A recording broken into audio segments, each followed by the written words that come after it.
Welcome to Covenant. Head on in. Penny's shop is usually the first stop.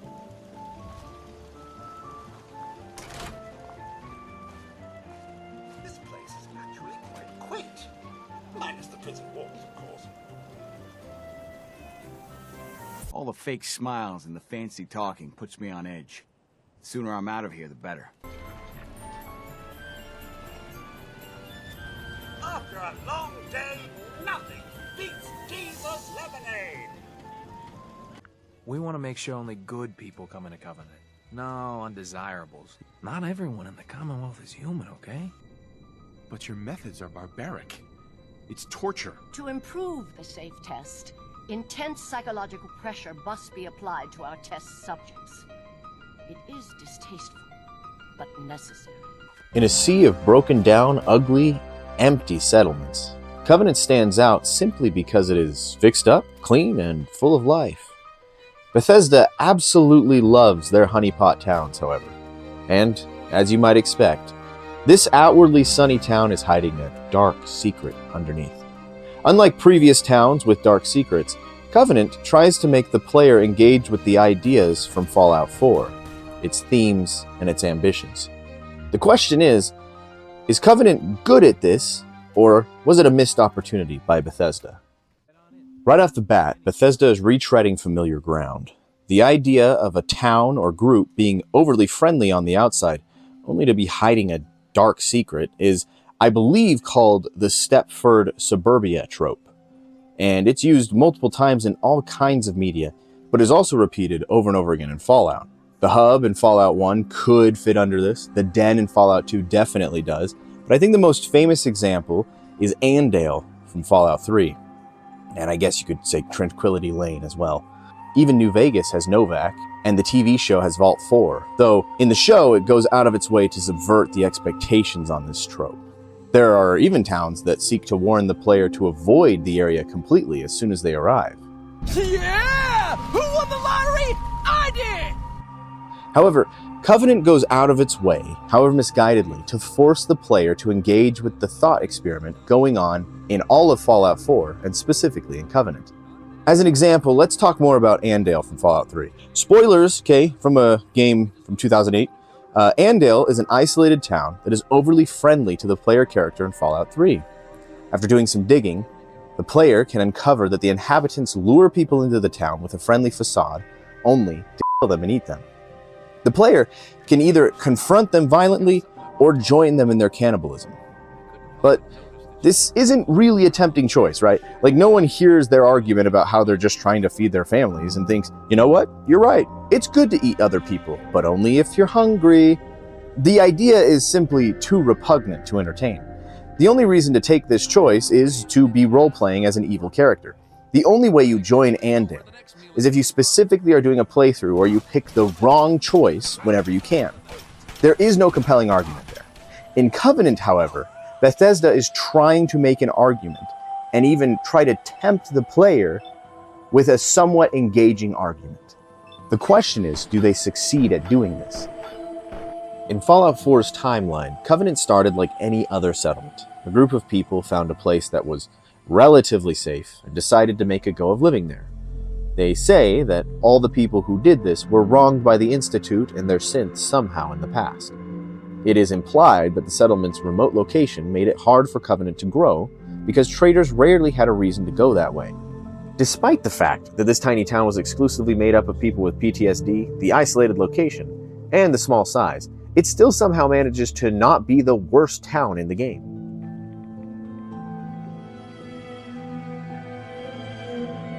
However, sometime following the Broken Mask incident, a doctor showed up who was committed to finding a way to find out who is a synth and who is not. She worked together with Covenant, using the town to find people that they suspect of being synths, and setting up a secret compound in the nearby sewers to test those suspicions.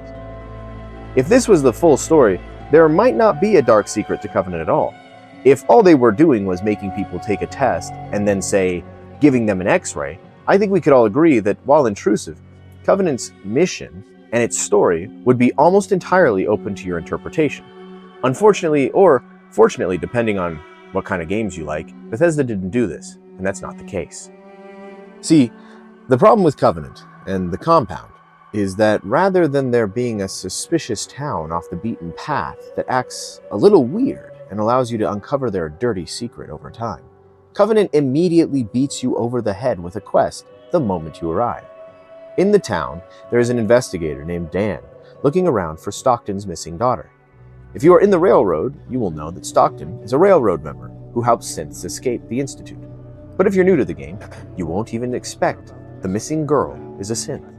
You can investigate the caravan she was kidnapped from, you can pick people's pockets, you can pass speech checks. All of this will lead you to Jacob's computer, where you find something disgusting. And you can read that they've taken Amelia to the compound and where the compound is. Once you know this, you can pass a speech check with the mayor to allow you into the compound peacefully. Otherwise, you just gotta go in guns blazing. Anyway, I started blasting. Bang! Once in the compound, you have to pass another speech check to talk to the doctor. Otherwise, they won't let you in. Once all the way into the compound, you find Dr. Chambers about to run an autopsy on poor Amelia. Now, Fallout 4 fans will know that the only surefire way to know if someone is a synth is to take the synth component off their dead body. This is where Dr. Chambers' defense gets tested. No matter how accurate her test is, the only way to confirm her suspicions is to cut the person or synth open. Now, what would make this an interesting thought experiment is if the question of Covenant was something like, our test is 100% accurate. We know that the people we kidnap are synths. We want to kill them and cut them open to check our results because they are dangerous. But Bethesda doesn't give us that.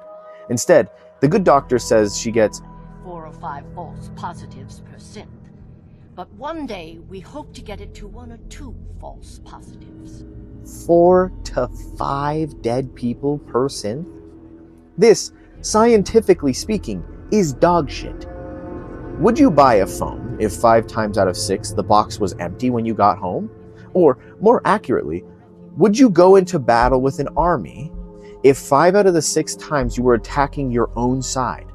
The real issue is sidestepped.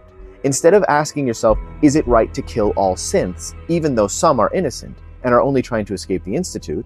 Instead, the player is forced to ask, is Chambers even a doctor, or is she just an idiot in a lab coat? Between you and me, I don't think she studied at an accredited institution. They asked me how well I understood theoretical physics. I said I had a theoretical degree in physics. What should be a quest that questions your very moral fiber and asks, what is worth the cost of ridding the world of synths? We are left with an option to let a town keep kidnapping and murdering people, at least 80% of which are innocent, or to kill the town that's murdering people. The good news is, Bethesda definitely sweetened the deal to tip the scales in our favor, right? To make the choice a little harder, throw a little money in there? No, I'm joking. Bethesda didn't do that either. They didn't challenge players at all with this choice. Usually, if you want to give players an interesting choice to make, you keep all things even and allow them to decide the choice that speaks to them personally. Bethesda didn't do that here. The choice is not the same, morally speaking, coming down to the perspective of the player. So, in these cases, most games would throw a bunch of money at the player for making an evil choice, thereby making it justifiable in some people's minds to make an evil choice during a playthrough. At least you end up rich, right? So if you choose Dr. Chambers instead of the investigator, Dan, you should get something like 1,000 caps, right? Or maybe an overpowered weapon. Wrong. She only matches the 300 caps Dan will give you. So no matter what you do in this quest, you end up with 300 caps. And no matter what you do in this quest, you end up taking over Covenant so you can build it into a town that you want. Except if you leave Covenant to do its objectively evil and stupid plans, Covenant stays full of the 9 settlers it starts with. And you can only tell like 3 of them what to do. The rest are useless to you. In other words, if you choose Dr. Chambers, it's not only morally wrong, right? It's also uninteresting scientifically because her results are bad.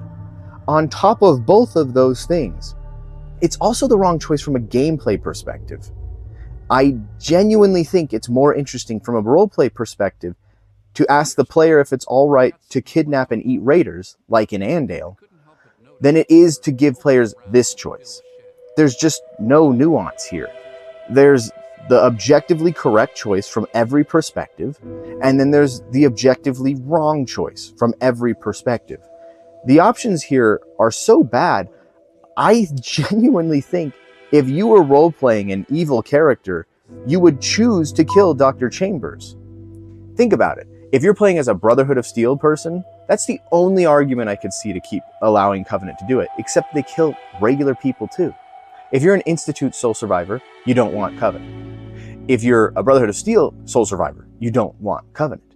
If you're a Railroad Survivor, you don't want Covenant. And if you're a Minutemen Survivor, you don't want Covenant.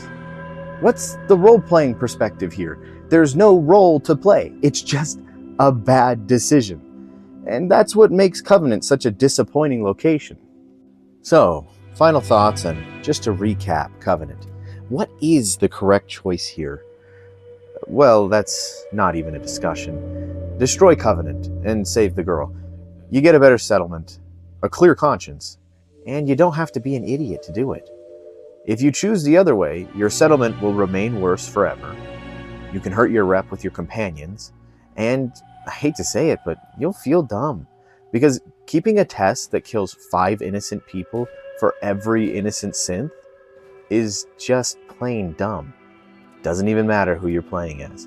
Don't even try to pretend otherwise, but if you'd like to, feel free to get into an argument with me in the comments.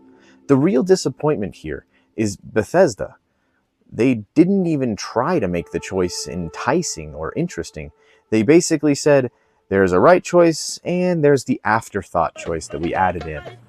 And how exciting, you get to decide. I post a new Fallout video once a week. If you don't want to miss out, just hit the subscribe button, silly. It's right there. Either way, I'll be here. Hope to see you again, and thanks for watching.